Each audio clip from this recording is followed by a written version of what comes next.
Welcome to ओजांग का academy. स्वागत है सबका। मेरा नाम है सुहेल तुर्की और आज मैं एक बहुत ही इम्पोर्टेंट सेगमेंट के साथ आपके साथ जुड़ा हुआ हूँ, जहाँ पे हम बात करेंगे रिगार्डिंग अपनी एंशिएंट हिस्ट्री के ऊपर। और इसमें हम बात करेंगे कि कौन कौन सी डायनेस्टी इंडिया के अंदर आई और इन्होंने कितने टाइम तक रूल किया। और आप सब जानते होंगे कि जब हम डायनेस्टीज़ की बात करते हैं has a great historical importance, mostly in the ancient history. और यहीं से एक हम ये कह सकते हैं कि एक एरा शुरू हुआ। Before I start this video मैं एक चीज़ आपको बता देता हूँ कि it's not possible for me to capture everything. हर चीज़ मैं आपको बता सकता हूँ, but through these short videos आप क्या कर सकते हैं कि आप जो पॉइंट मैं आपको बता रहा हूँ उनके ऊपर आप रिसर्च कर सकते हैं थ्रू द एनसीईआरटी बुक्स और मे बी जो आपके पास किताबें हों उनके थ्रू। 4 या 10 मिनट की वीडियोस में इतना बड़ा टॉपिक पॉसिबल नहीं होता है कि उसको कैप्चर किया जाए या पूरे तरीके से, लेकिन एटलीस्ट आपको ये फ़ायदा होता होगा कि आपको कौन कौन सी चीज़ें पढ़नी हैं। अब हमारे लिए यूपीएससी प्री का एग्ज़ाम बहुत ही ज़्यादा नज़दीक है और बाकी के भी अगर आप देखेंगे जो स्टेट लेवल के एग्ज़ाम है वो भी बहुत काफ़ी नज़दीक हैं। तो अगर हम प्री पर्सपेक्टिव से भी देखें तो कौन कौन सी ऐसी डायनेस्टीज़ है जिनके ऊपर हमें ध्यान रखना पड़ेगा। लेकिन डू रिमेंबर वन थिंग, जब भी ऐसा सवाल आता है तो यूपीएससी आपसे पूछता है कि कौन सी चीज़ उन्होंने बनाई, उनका कैपिटल कहाँ पे था, एरिया कौन सा था, कौन सा रूलर जो है था वो इम्पोर्टेंट था, उनके समय में कौन कौन सी किताबें लिखी गई हैं। इन चीज़ों के ऊपर आपको फोकस करना पड़ेगा। दूसरी चीज़ आपसे अक्सर पूछा जाता है मैच ऑफ द फॉलोइंग, और एक क्रोनोलॉजी जो पूछी जाती है कि कौन सी चीज़ कब कौन सी डायनेस्टीज आई, किस तरीके से उन्होंने अपनी शुरुआत की। अब सोर्स में तो इतने जल्दी आपको बता नहीं पाऊंगा, बट एक लिंक आपको दिखाऊंगा कि किस तरीके से भारत के अंदर अलग अलग तरीके से डायनेस्टीज का रूल हुआ। सो स्टार्ट करते हैं। सबसे पहले अगर आप देखेंगे तो आपको पता चला होगा कि इंडिया के अंदर जब हम 6 सेंचुरी बीसी की बात करते हैं, 6 सेंचुरी बीसी की बात करते हैं तो सबसे पहली डायनेस्टी हमें जो मिलती है वो है हरियंका डायनेस्टी। इसका टाइम पीरियड 6 सेंचुरी बीसी से चला और प्लेस अगर आप देखेंगे जो एरिया इन्होंने कवर किया था वो मगध का एक बहुत ही इंपॉर्टेंट एरिया था जिसको मगधा भी कहा जाता है। फाउंडर जो इनके बने थे दैट वाज बिंबिसारा, और इनको हम याद भी करते हैं शायद मैट्रिमोनियल अलायंसेस के लिए। कैपिटल जो इन्होंने रखी थी वो राजगीर रखी थी, और इंपॉर्टेंट किंग के तौर पर अगर हम देखें तो बिंबिसारा थे, अजतशत्रु थे।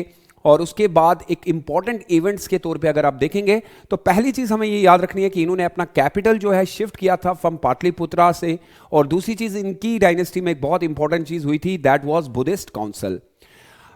सो दिस वाज शॉर्टर, लेकिन ऐसा नहीं है, आपको इन चीजों को फिर एलॉबरेट करके भी पढ़ना है। उसके बाद अगर हम देखें जो दूसरी डायनेस्टी हमारे लिए इंपॉर्टेंट बनती है, this dynasty is known as Shishunaga dynasties. और इस डायनेस्टीज में एक चीज आपको पता चली होगी कि इनकी भी जगह जो थी वो सेम हमें मिलती है, मगध का एरिया था। फाउंडर जो थे इनके वो शिशुंगा थे, कैपिटल जो थी वो गिर्वराजा थी। ये बहुत इंपॉर्टेंटली पूछा जाता है। इंपॉर्टेंट किंग्स शिशुंगा थे। उसके बाद आपको याद है कि कालासोका जो कि लास्ट पे रहे। इंपॉर्टेंट इवेंट की अगर हम बात करें तो यहां डिस्ट्रक्शन हुई थी अवंती की, और यहां पे सेकंड बुद्धिस्ट काउंसिल भी हुई थी। अक्सर यूपीएससी ऐसी चीजें आपसे पूछता है। उसके बाद ही मैंने ऐड किया कि नंदा डायनेस्टी की अगर आप बात करेंगे time period 345 BCE to 322 BC. In some books date vary, लेकिन यूपीएससी डेट्स के ऊपर उतना नहीं खेलता है। बट अगर प्लेस देखें फिर से मगध, फाउंडर इनके बनते हैं मां पद्मना नंदा, क्योंकि नंदा डायनेस्टी का नाम है तो डेफिनेटली नाम उन्हीं ने रखा होगा, और इनकी कैपिटल पाटलिपुत्रा थी। ये इंपॉर्टेंट हो जाता है। इंपॉर्टेंट किंग अगर देखें तो खुद जो इनके फाउंडर रहे मां पद्मना नंदा, फिर उसके बाद धननंदा जो दूसरे इनके रूलर आए। और इंपॉर्टेंट इवेंट यहां पे ये हुआ था कि Alexander invaded India, do remember, इनके ही समय में हुआ था। तीसरी डायनेस्टी जब हम बात करते हैं तो फिर आती है हमारे पास मौर्यन डायनेस्टी, बहुत इंपॉर्टेंट, आप सबने पढ़ा होगा। 322 बीसी टिल 8185 बीसी तक। प्लेस अगर देखेंगे फिर से मगध ही रही। फाउंडर चंद्रगुप्त मौर्य बनते हैं, कैपिटल पाटलिपुत्रा। फिर से इंपॉर्टेंट किंग अगर देखेंगे चंद्रगुप्त मौर्य, बिंदुसारा और अशोका। बिंदुसारा को हम उतना इंपॉर्टेंट नहीं भी लेते हैं। अगर आप पढ़ेंगे बुक उपिंदर सिंह की और डीएन झा की, वो भी कुछ इंपॉर्टेंट नहीं बताते क्योंकि इन्होंने इतना एक्सपेंशन नहीं किया, लेकिन इंपॉर्टेंट इवेंट बहुत सारा हुए। याद रखिएगा कि इनके समय में डिफीट हुआ था इन्वेजन बाय द नेक्टर के द्वारा, और थर्ड बुद्धिस्ट काउंसिल भी हुई थी। याद रखिएगा यहां पे बहुत इंपॉर्टेंटली पूछा जाता है क्योंकि अशोका का नाम है। उसके बाद अगर आप अगली डायनेस्टी देखेंगे तो अगली डायनेस्टी आपको दिखेगी, दैट इज इंडो सेथियन किंगडम, जिनको हम शाकाज भी कहते हैं, एक एरिया इन्होंने रखा था, एक बहुत ही इंपॉर्टेंट प्लेस, फिर से वही मगध का। और सबसे ज्यादा अगर हम इनकी इंपॉर्टेंस को भी देख लें तो इनका फाउंडर जो बनता है वो बनता है मोगा। कैपिटल इन्होंने 3 रखी थी, सीगल, टैक्सीला एंड मथुरा। उसके बाद इंपॉर्टेंट किंग्स की अगर हम बात करें तो रुद्रदामन, विक्रमादित्य। और इंपॉर्टेंट इवेंट्स ये हुए थे कि यहां पे सुदर्शन लेक के बारे में आपको जानकारी मिलेगी, और जूनागढ़ इंस्क्रिप्शन यहां से बहुत ज्यादा फेमस है। उसके बाद इंडिया में एक और डायनेस्टी भी इसी तरीके से आती है जिसको हम यहां पे देखते हैं, कुषाण अंपायर, बहुत लंबा चला था। एक फाउंडर जो थे उनका नाम यूजी था। कैपिटल इनकी अलग अलग रही, जैसे कि बमियान, पिशवावर, टैक्सीला एंड मथुरा, काफी एरिया कवर किया था। इंपॉर्टेंट किंग की बात करें तो कनिष्का खुद बहुत इंपॉर्टेंट है, और भी रूलर आए, लेकिन इंपॉर्टेंट इवेंट्स की बात कर दूं तो यहां पे इश्यू किए गए थे गोल्ड कॉइन्स, और यहां ही पे हुई थी 4th बुद्धिस्ट काउंसिल। जब आपको याद आएगा कि कुषाण खुद ये कनिष्का चाहते थे कि वो बुद्धिस्ट कन्वर्ट हो जाएं, यहां पे सवाल बहुत ज्यादा बन सकते हैं। उसके बाद एक और डायनेस्टी जो इंडिया में आई, इस डायनेस्टी की बात करते हैं तो सुंगा डायनेस्टी बहुत इंपॉर्टेंट थी, जो कि एक पूरा इंपॉर्टेंटली प्ले रोल करती है। इसका प्लेस फिर से मगध रहेगा। फाउंडर इसके पश्चिमित्री सुंगा थे, कैपिटल पाटलिपुत्रा। इंपॉर्टेंट किंग जैसे कि अग्निमित्रा, उसके बाद आपके देवभूति। इंपॉर्टेंट इवेंट्स के तौर पे देखें तो इन्होंने भी इश्यू किए थे गोल्ड कॉइन्स, और यहां पे भी आपको याद है ना कि इंपॉर्टेंटली किस चीज के लिए जाना जाता है, 4th बुद्धिस्ट काउंसिल के लिए जाना जाता है। अगला अगर आप देखेंगे तो यहां पे है कानवा डायनेस्टी, तो प्लेस फिर से मगध। फाउंडर आप वासुदेव को याद रखेंगे, capital Pataliputra. Important king Vasudeva, Bahumitra, उसके बाद नारायणा और सुशार्मा। इंपॉर्टेंट इवेंट की अगर बात करें तो बहुत सारे बैटल्स यहां पे लड़े गए, लेकिन उतना इंपॉर्टेंट नहीं दिखता जितना हम लोगों को बाकी की जो है डायनेस्टीज दिखी। उसके बाद छोटी सी डायनेस्टी थी, ज्यादा उतना हम नहीं लेते। एक और डायनेस्टी आपको मिलती है सत्यवाहना डायनेस्टी। अगर हम बात करें, ये डायनेस्टी बहुत इंपॉर्टेंट थी, और इस डायनेस्टी की बात करें तो डेक्कन के रीजन में है। अगर आप देखेंगे भी तो आपको एरियाज के हिसाब से भी दिखाएगा। फाउंडर इसके थे सिमुका, कैपिटल रखी गई थी इनके द्वारा अमरावती और प्रातिश्य स्थान। इंपॉर्टेंट किंग की अगर हम बात करें तो गौतम पुत्रा सत्यकर्णी जो है वो इंपॉर्टेंट किंग रहे। यहां पे important event, issued coins made up of copper and bronze, और बाद में और भी इन्होंने काफी सारे मेडल्स का इस्तेमाल किया।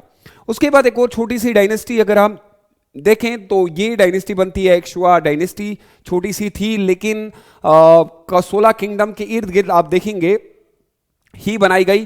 फाउंडर खुद भी वही नाम से ही जाने जाते हैं, और कैपिटल इनका सकेता, अयोध्या रखा गया। इंपॉर्टेंट किंग कुशा नाला सेकंड थे, और इंपॉर्टेंट इवेंट यहां पे मानुस्मृति को एक्सिक्यूट किया गया था, executed the Manusmriti, yes.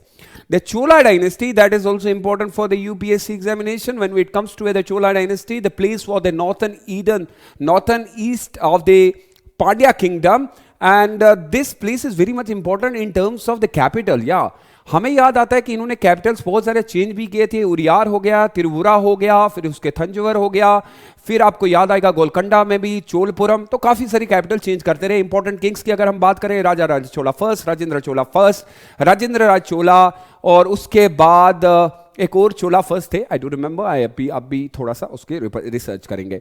Important events की बात करें तो एनेक्सेड श्रीलंका इन्होंने किया था, काफी सारा एरिया श्रीलंका की भी इन्होंने ले लिया था, और इनके बाद आर्ट एंड कल्चर भी काफी सारा हुआ है।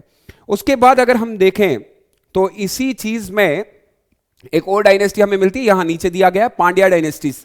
पांड्यास की अगर हम बात करें तो प्लेस तमिलनाडु की है, साउथर्न रीजन में है। कैपिटल इनका मादुराई रहा, उसके बाद फिर चेंज भी किया। इंपॉर्टेंट किंग्स की बात करें तो काफी सारे किंग, जिसमें निदु जंदीनिया किंग्स एक आए थे। इंपॉर्टेंट इवेंट हुआ, ट्रेड रोमन अंपायर के साथ बहुत ज्यादा करते थे। और फिर एक और डायनेस्टी इन्हीं के साथ जुड़ेगी, चोलास के साथ, चेरास डायनेस्टीज यहां पे आपको दिखेगी, यानी कि इकट्ठे ही रूल करते थे, ओवरलैप भी करता है, इनके बीच में बहुत ज्यादा टसल्स हुआ करते थे, लड़ाइयां भी होती थी। प्लेस अगर आप देखेंगे तो सम प्रेजेंट केरला में आपको देखने को मिलेगा।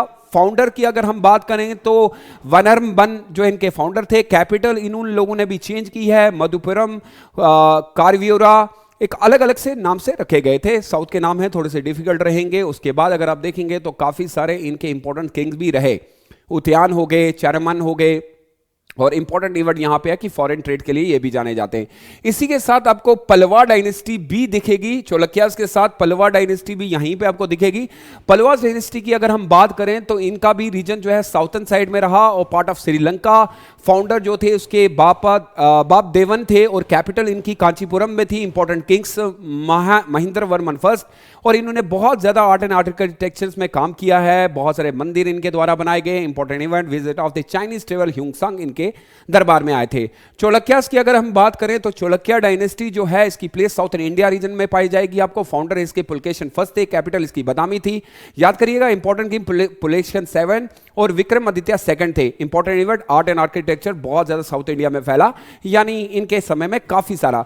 सो चीरास, चोलास, पांड्यास, संगम लिटरेचर आपने पढ़ा होगा, आपको क्लास 6 की एनसीईआरटी में मिलेगी। लेकिन see do remember one thing, it was not just to complete within the 5 minute और 6 मिनट, बट आपको इसी तरीके से पढ़ना पड़ेगा। आप जाएंगे, आप सर्च करेंगे, बुक्स पढ़ेंगे, आप भूपेंद्र सिंह की ले लें और डीएन झा की बुक लेंगे, एनसीईआरटी की 6 क्लास की एनसीईआरटी ले लें या तमिलनाडु की। लेकिन याद रखिएगा कि इनको पढ़ने का एक सही ढंग ये है कि आपको इनका आर्ट एंड आर्किटेक्चर देखना पड़ेगा, एडमिनिस्ट्रेशन देखनी पड़ेगी, और भी बहुत सारी चीजें आपको मिलेंगे। आई होप कि इस वीडियो के थ्रू आप लोग इन डायनेस्टीज को ब्रीफली पढ़ने की कोशिश करेंगे।